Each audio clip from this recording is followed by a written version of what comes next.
जय हिंद दोस्तों, आप सबका आज के एडिटोरियल के वीडियो में बहुत ज़्यादा स्वागत है। नया महीना 1 फरवरी डेट है आज की। आज बजट भी आया है। उम्मीद करता हूं आप सबने बजट भी देखा होगा।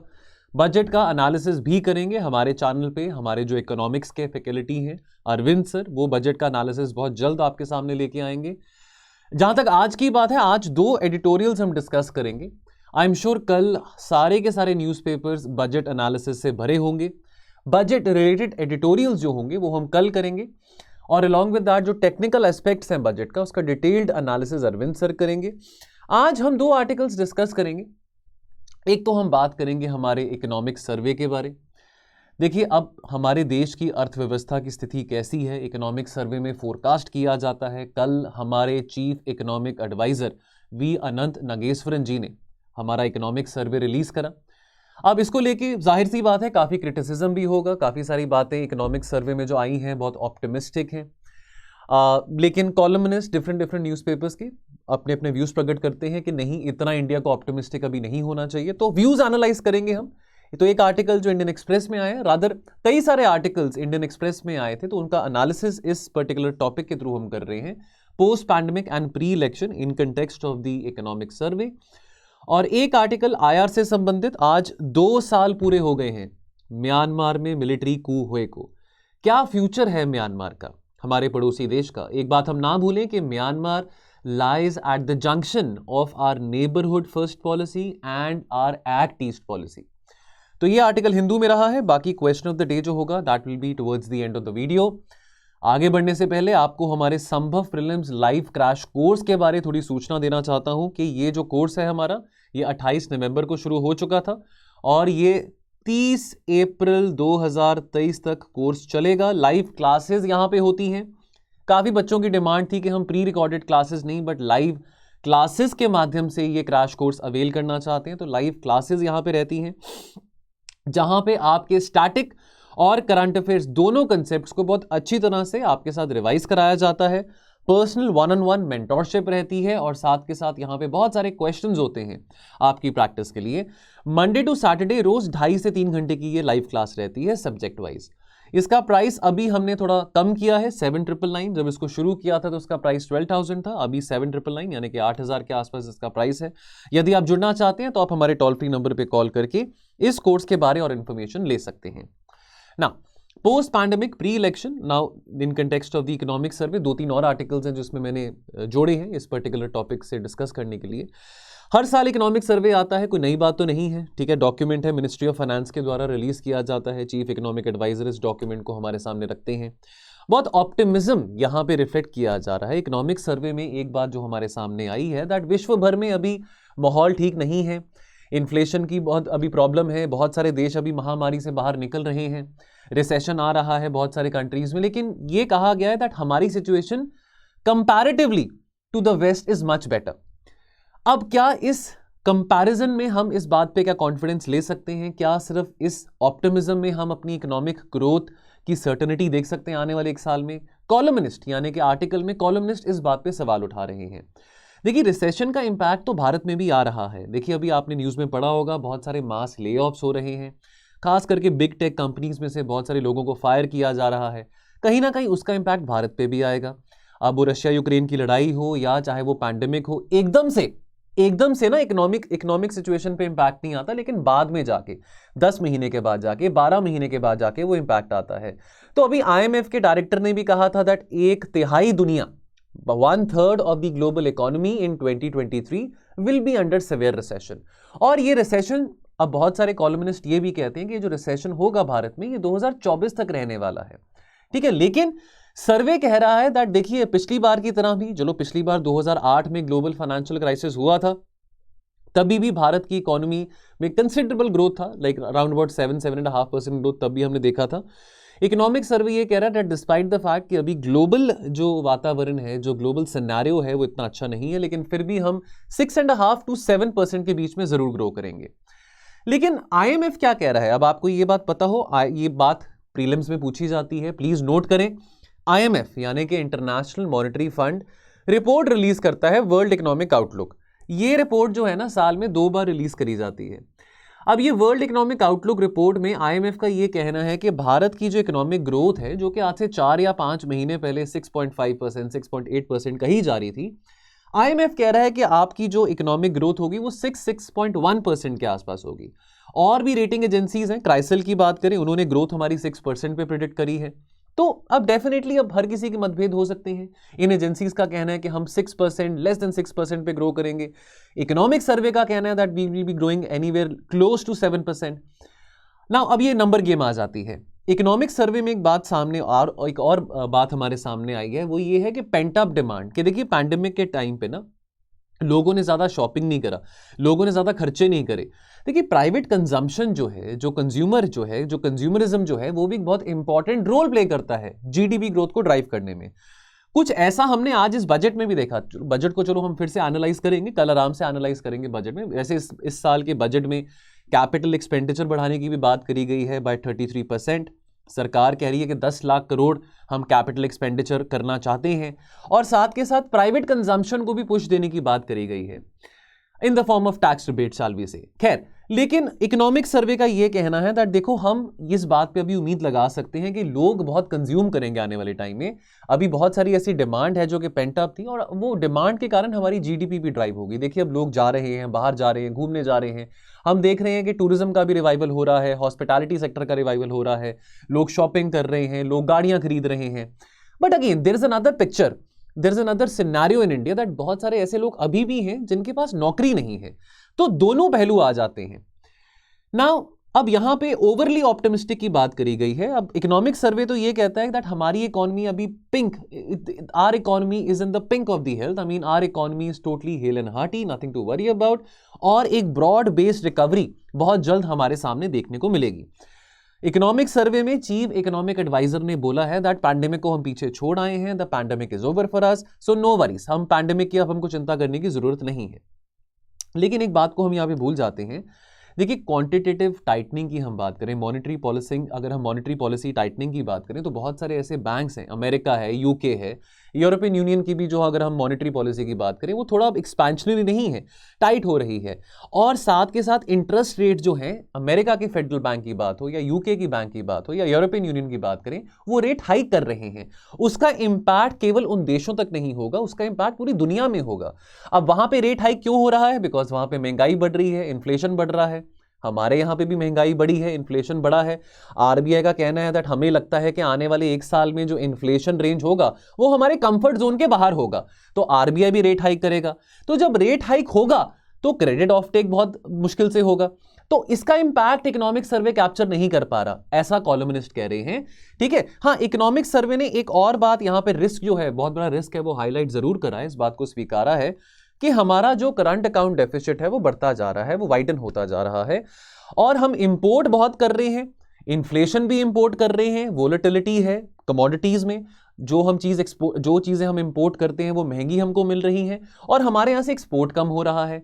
अब एक्सपोर्ट कम होने का कारण एक ये भी है कि बाहर विदेश में, यूरोप में, अमेरिका में डिमांड कम हो रहा है, बिकॉज वहां पे इन्फ्लेशन बहुत ज्यादा है, तो हमारा करंट अकाउंट डेफिसिट बढ़ रहा है।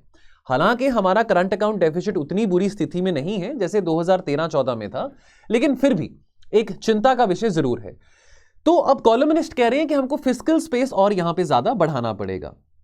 कॉलमनिस्ट कह रहे हैं दैट देखिए सरकार का खर्चा यानी कि कैपिटल एक्सपेंडिचर और प्राइवेट कैपिटल एक्सपेंडिचर, ये दोनों एक दूसरे के सब्स्टिट्यूट नहीं होते हैं, लेकिन दोनों एक दूसरे को कॉम्प्लीमेंट करते हैं। सरकार फोकस करता है इंफ्रास्ट्रक्चर क्रिएशन के ऊपर, और जो कॉर्पोरेट्स हैं वो इन्वेस्ट करते हैं मैन्युफैक्चरिंग के ऊपर।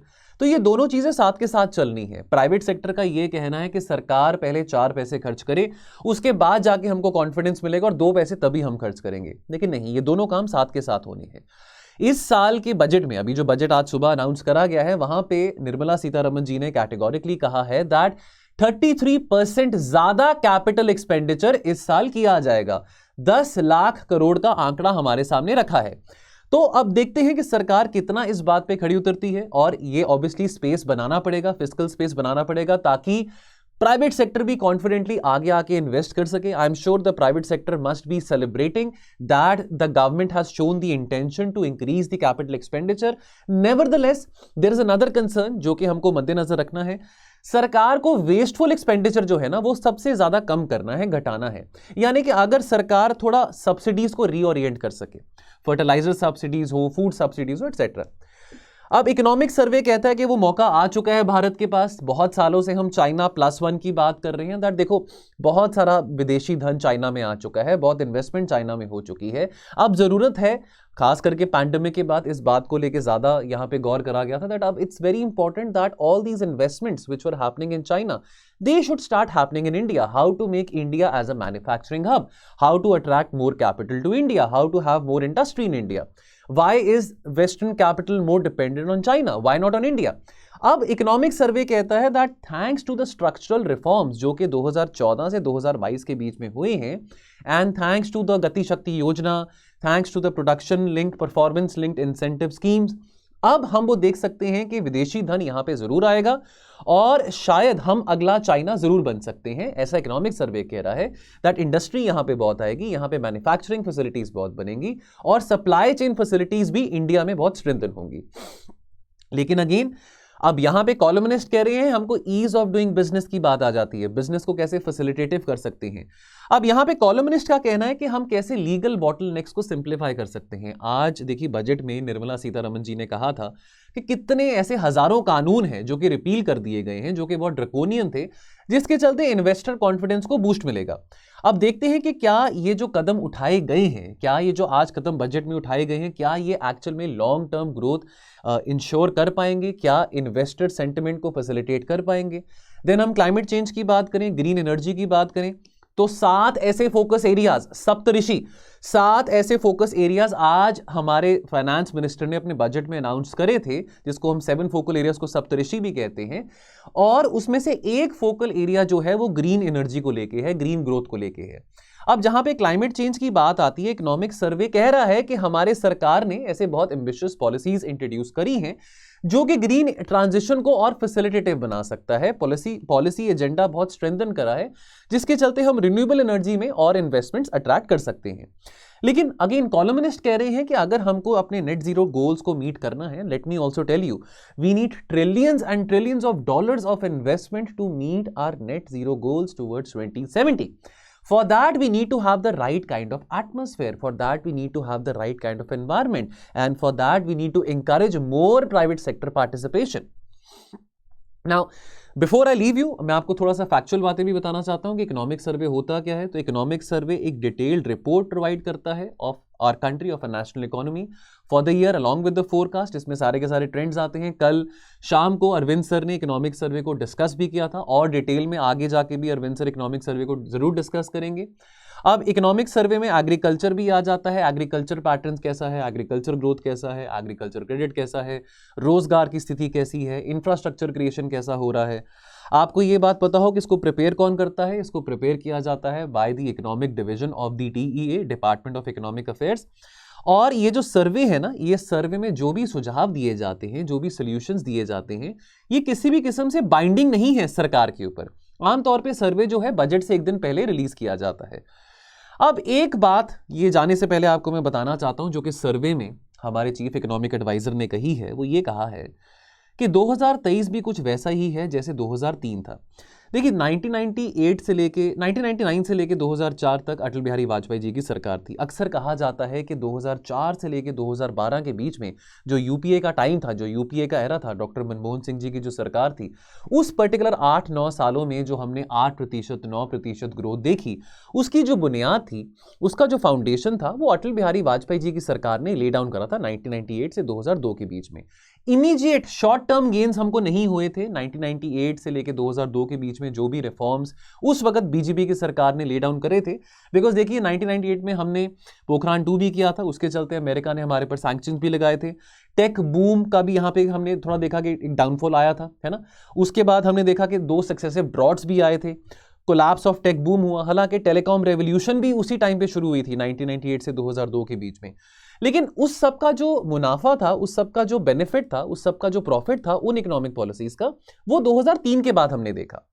उसी तरह से यहां पे चीफ इकोनॉमिक एडवाइजर कह रहे हैं कि जो हमने बुनियाद खड़ी करी थी पैंडेमिक से पहले 2014 से लेके 2020-21 तक जो भी हम रिफॉर्म्स लेके आए हैं, उसका जो नतीजा है वो आने वाले 6-7 सालों में हमको देखने को मिलेगा। अब ऐसा हो भी सकता है, नहीं भी हो सकता, लेकिन कॉलमनिस्ट ये कह रहे हैं कि देखिए पैंडेमिक से पहले भी हमारी जो अर्थव्यवस्था की स्थिति थी कोई बहुत अच्छी नहीं थी। हम फिर भी अगर हम इन्फ्लेशन को भी एडजस्ट करें, हमारा जीडीपी ग्रोथ कितना था, महज 6%। तो अब देखते हैं आने वाले टाइम में कि क्या ये सब बातें सच होती हैं या नहीं होती हैं। नाउ अगला article, the quest for hope in Myanmar. अब देखिए 2 साल हो चुके हैं म्यांमार में कू हुए को, मिलिट्री कू हुए को एग्जैक्टली 2 साल हो चुके हैं कि म्यांमार की मिलिट्री ने पावर को स्नैच करा from the civilian elected government. और इसके चलते जो डेमोक्रेसी लोकतंत्र एक बहुत नेसेंट स्टेज में है म्यांमार में, और डेमोक्रेसी जब थोड़ा अशर इन होना शुरू करती है म्यांमार में, तभी मिलिट्री जो है उसका कंट्रोल अपने हाथ से छीन लेती है। ठीक है, अब लोगों की बहुत एस्पिरेशंस थी, ऑन्ग सान सू की सरकार आई थी, लोगों की बहुत एस्पिरेशन थी। अब 54 इयर्स के बाद म्यांमार में एक सिविलियन इलेक्टेड गवर्नमेंट आई थी। उसके बाद देखिए 2020 में इलेक्शंस हुए, 2015 में सरकार बनी, 2020 में इलेक्शंस हुए। म्यांमार की मिलिट्री ने बोला कि ये जो इलेक्शंस हुए हैं ये फ्रॉडलेंट तरीके से हुए हैं, ये इलेक्शन रिगिड हैं, हम इन इलेक्शंस के नतीजों को नहीं स्वीकार करते हैं। और म्यांमार की आर्मी ने क्या किया, कू कर दिया। अब म्यांमार में पाकिस्तान में ये बहुत कॉमन बात है कि डेमोक्रेसी कभी भी वहाँ पे स्टेबलाइज नहीं रहती। इनफैक्ट मैं बार बार ये बात कहता रहता हूँ कि साउथ एशियन रीजन में कोई भी देश आप उठा के देख लीजिए, कहीं भी डेमोक्रेसी बहुत लंबे समय तक स्टेबलाइज नहीं हो पाई है, एक्सेप्ट इंडिया।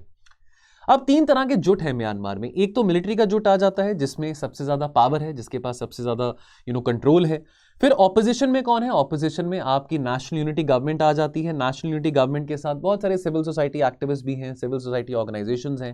तो नेशनल यूनिटी गवर्नमेंट कौन है, नेशनल यूनिटी गवर्नमेंट यानी कि जो अभी जेल में जिनको डाला हुआ है, सिविलियन इलेक्टेड गवर्नमेंट लीडर्स को, जो सिविलियन इलेक्टेड लीडर्स को जो जिनको जेल में डाला हुआ है, वो आते हैं नेशनल यूनिटी गवर्नमेंट में।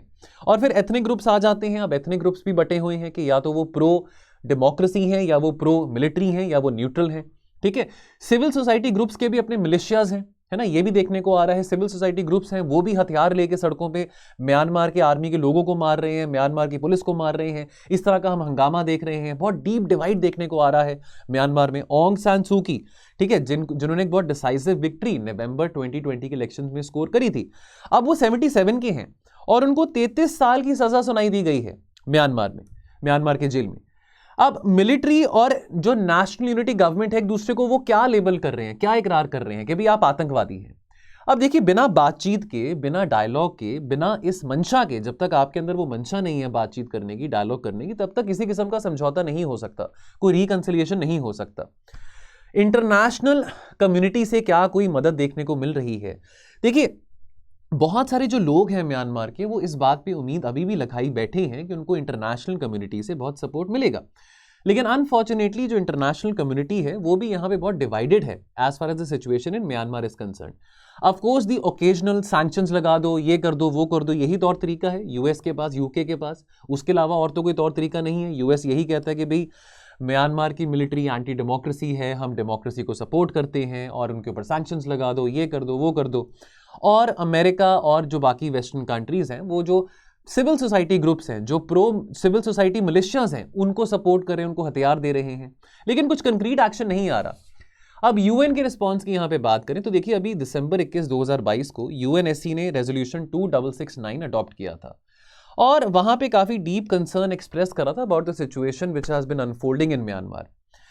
लेकिन अब वहां पे क्या हुआ, चाइना ने, रशिया ने और इंडिया ने, ठीक है, जो आपको ये भी पता हो कि यूएनएससी में नॉन परमानेंट मेंबरशिप इंडिया के पास थी 2 साल के लिए, तो लेकिन यहां पे चाइना, रशिया और इंडिया ने एब्सटेन करा। इंडिया की अपनी मजबूरी है because India has to engage with Myanmar, चाहे वहां पे मिलिट्री का रूल हो, चाहे वहां पे इलेक्टेड गवर्नमेंट हो, because obviously we have to counter the influence of China. We can't let, हम ऐसा तो नहीं वहां पे कर सकते ना कि वहां पे वैक्यूम बना रहे म्यांमार में, so we have to engage with Myanmar. ये हमारे लिए डिलेमा भी बना रहता है। लेकिन यूएन भी कुछ कंक्रीटली नहीं कर पाए इस पूरी सिचुएशन में। अब हम बात करें एशियान की, Association of South East Asian nation, Myanmar being the South East Asian nation, what is happening with ASEAN? ASEAN itself is a divided house. अब एशियान में कुछ देश जो हैं, इंडोनेशिया, मलेशिया, सिंगापुर, फिलीपाइंस, ये एंटी मिलिट्री हैं। कुछ देश हैं कंबोडिया, लाओस, वियतनाम, थाईलैंड, ये प्रो मिलिट्री हैं, प्रो मिलिट्री ऑफ म्यांमार है। अब अमेरिका जो है वो भी एशियान को सपोर्ट करना चाहता है, लेकिन अमेरिका भी कह रहा है कि ASEAN itself is a divided house. UN is very keen to play a mediator role, right. But Myanmar की सरकार क्या कह रही है? म्यांमार की सरकार कह रही है कि हम एशियन के साथ कोऑपरेट नहीं करेंगे, यूएन के साथ कोऑपरेट नहीं करेंगे। एशियन ने एक 5 पॉइंट फॉर्मूला भी निकाला था कि कैसे म्यांमार में स्टेबिलिटी रिस्टोर की जा सकती है। म्यांमार की आर्मी से गारंटीज भी ली थी कि आप यहां पे कोशिश करेंगे कि कैसे हम वापस डेमोक्रेसी रिस्टोर कर सकते हैं, लेकिन म्यांमार की आर्मी ने फिर बैकलैश किया था, फिर बैकट्रैक किया था। अब चाइना और रशिया के रोल की बात करें तो चाइना तो बहुत इंपॉर्टेंट रोल प्ले करता है म्यांमार में, वो भी बहुत बिजी हैं, दोनों देश बहुत बिजी हैं कि कैसे वो और क्लोज संबंध बना सकते हैं सरकार के साथ भी। चाइना यहाँ पे एक डबल स्कीम खेल रहा है, चाइना यहाँ पे एक dialogue with the National Unity Government भी रख रहा है और चाइना यहाँ पे मिलिट्री को भी सपोर्ट कर रहा है, बिकॉज चाइना को भी पता है कि लॉन्ग टर्म सिनेरियो में military is not the solution in Myanmar. So China is keeping that door open of engaging with the civilian government, with the civilian elected leadership of Myanmar as well, which at the moment is in jail. Right? और उसके साथ China बहुत ज़्यादा ambitious projects भी Myanmar में run कर रहा है। So for that China needs the cooperation of the army of Myanmar. जैसे सीपैक है चाइना पाकिस्तान इकोनॉमिक कॉरिडोर, वैसे चाइना म्यांमार इकोनॉमिक कॉरिडोर भी है, ठीक है। और अगेन रशिया भी मदद कर रहा है म्यांमार की आर्मी को हथियार दिए जा रहे हैं, बिकॉज अमेरिका ने तो सैंक्शन लगा दिए म्यांमार की आर्मी के ऊपर कि उनको हथियार नहीं दिए जाएंगे, तो रशिया उनको हथियार दे रहा है।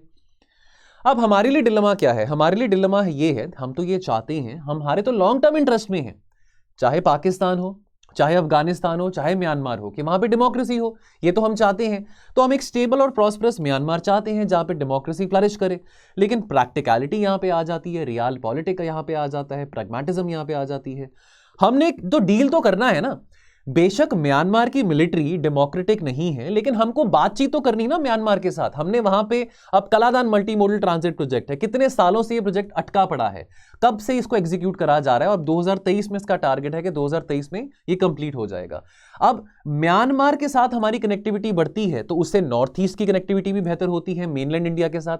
हम एक्ट ईस्ट पॉलिसी की बात करें तो एक्ट ईस्ट पॉलिसी के लिए नॉर्थ ईस्ट को हम एज अ ब्रिज मानते हैं टुवर्ड साउथ ईस्ट एशिया। तो नॉर्थ ईस्ट 4 स्टेट्स हैं नॉर्थ ईस्ट की जो म्यांमार के साथ बॉर्डर शेयर करते हैं। म्यांमार के साथ हमारा 1650 किलोमीटर का बॉर्डर भी आ जाता है, पोरस बॉर्डर है, सिक्योरिटी कंसर्न्स यहां पे आ जाते हैं। So we have to engage. अब चाहे वहां पे डेमोक्रेसी नहीं है, बट वहां की सरकार जो मिलिट्री है उसके साथ तो एंगेज करना पड़ेगा, ठीक है। So we are continuing to do business with the generals. चाहे यहां पे इंडिया में एक कम्युनिटी हो सकती है, स्ट्रेटेजिक कम्युनिटी हो सकती है जो कहेगा कि नहीं, हमको म्यांमार की मिलिट्री के साथ एंगेज नहीं करना चाहिए, हम प्रो डेमोक्रेसी हैं, लेकिन फिर भी हम क्या करें, कोई अब ऑप्शन नहीं है, डिलेमा है, ठीक है। हमारे सिक्योरिटी इंटरेस्ट है, इकोनॉमिक इंटरेस्ट है, यहां पे आ जाते हैं, राइट।